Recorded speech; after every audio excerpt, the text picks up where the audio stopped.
Assalamualaikum warahmatullahi wabarakatuh.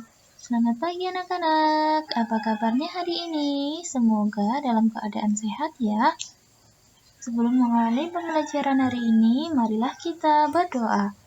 Bismillahirrahmanirrahim.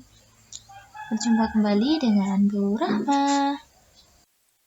Pada hari ini kita akan belajar dalam mata pelajaran Bahasa Indonesia kembali ya, yaitu tentang menentukan kesimpulan dari sebuah paragraf atau teks bacaan. Tentunya anak-anak sudah siap ya untuk mendengarkan penjelasannya. Sudahkah anak-anak mengetahui apa itu kesimpulan? Kesimpulan yaitu hasil akhir dari pembahasan masalah dalam suatu paragraf atau teks bacaan.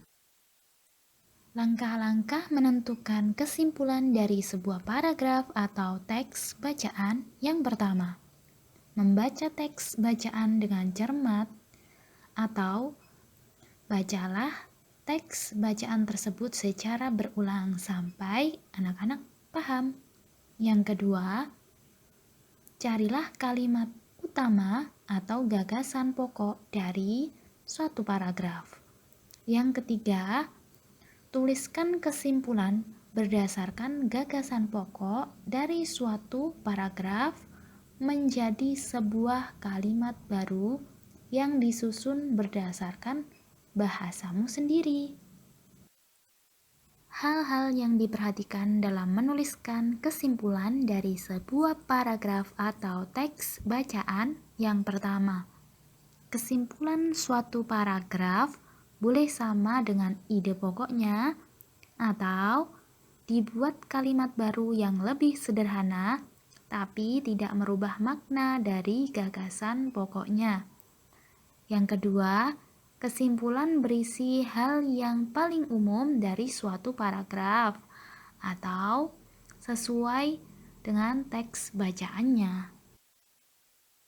Untuk menentukan kesimpulan dari sebuah paragraf atau teks bacaan, tentunya setelah kita membaca teks bacaan dengan cermat atau berulang kali, selanjutnya yaitu mencari kalimat utamanya atau gagasan pokok dari suatu paragraf. Nah, anak-anak masih ingat ya bahwa letak dari gagasan pokok suatu paragraf itu di mana saja? Yang pertama yaitu berada di awal paragraf atau biasa disebut paragraf deduktif. Kemudian gagasan pokoknya di akhir paragraf itu dinamakan induktif, paragraf induktif. Yang ketiga, gagasan pokoknya terletak di tengah paragraf, dinamakan paragraf interaktif. Kemudian yang keempat, gagasan pokoknya terletak di awal dan di akhir paragraf, itu dinamakan paragraf campuran. Kemudian yang kelima, yaitu gagasan pokoknya berada di seluruh paragraf atau tersebar di seluruh paragraf. Nah, sekarang perhatikan ya contoh dari bacaan berikut ini. Contoh, seorang petani jagung memulai pembiakan tanamannya dengan menanam biji jagung. Setelah 3-4 hari, bakal tanaman akan muncul di permukaan tanah. Tanaman jagung akan terus tumbuh menjadi besar. Dalam paragraf ini, ide pokok atau gagasan pokoknya adalah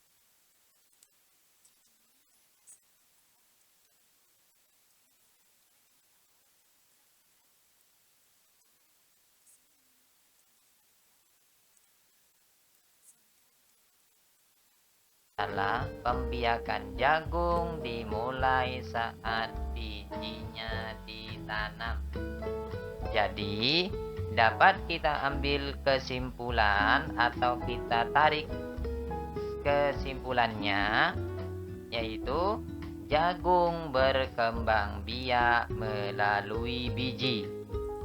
Jadi, pada cara ini kita mengambil inti dari ide pokok. Bisa dipahami ya?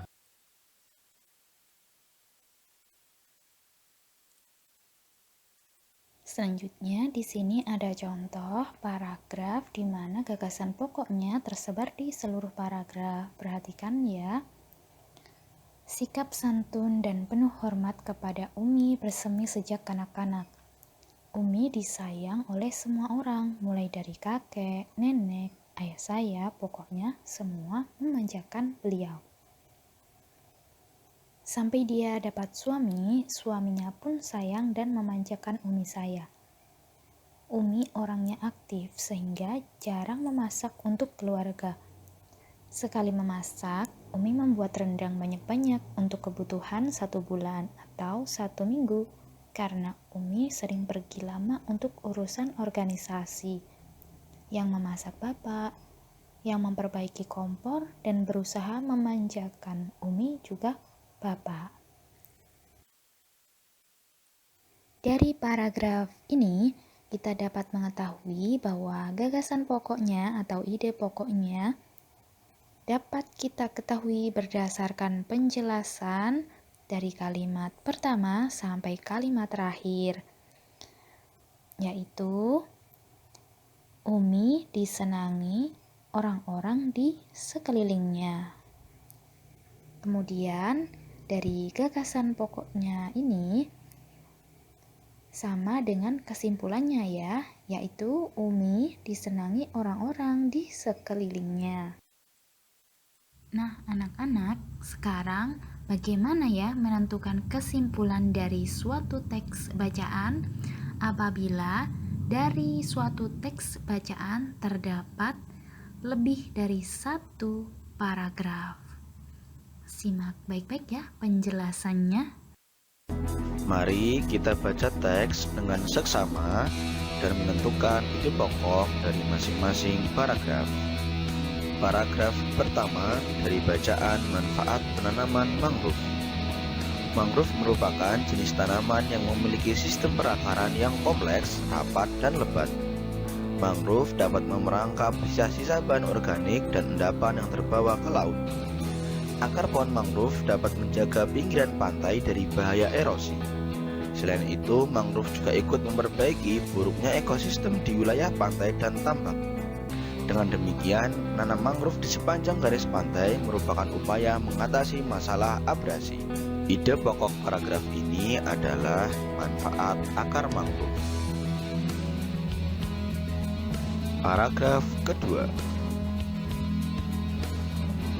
Hutan mangrove memiliki 3 fungsi utama, yaitu fungsi fisik, fungsi biologis, dan fungsi sosial ekonomi.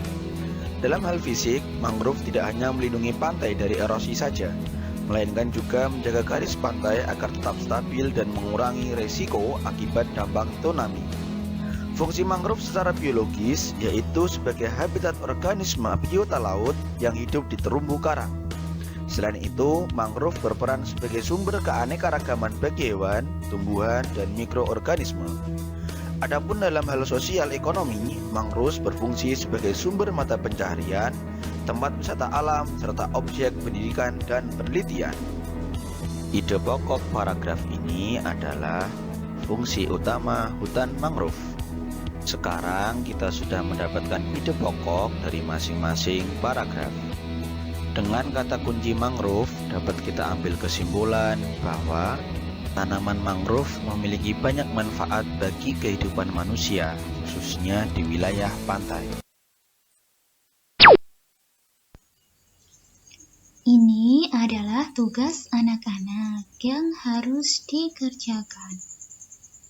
Tugasnya dikerjakan di buku tulis bahasa Indonesia.